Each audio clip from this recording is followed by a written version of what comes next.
Hello friends, আশা করি সবাই ভালো আছো। আমিও খুব ভালো আছি। চিকেন তো প্রায় খাওয়া হয়, চলো আজকে দেশি মুরগির পাতলা ঝোলের রেসিপি শেয়ার করি। किसी के इश्क में खुद को मिटा लूं, हो नहीं सकता, हो नहीं सकता, हो नहीं सकता, हो नहीं सकता।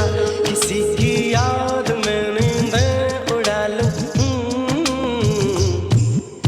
हो नहीं सकता, हो नहीं सकता, हो नहीं सकता, हो नहीं सकता।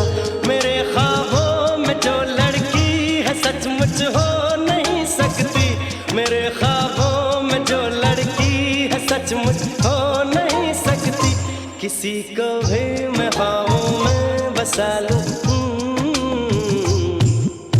हो नहीं सकता, हो नहीं सकता, हो नहीं सकता, हो नहीं सकता।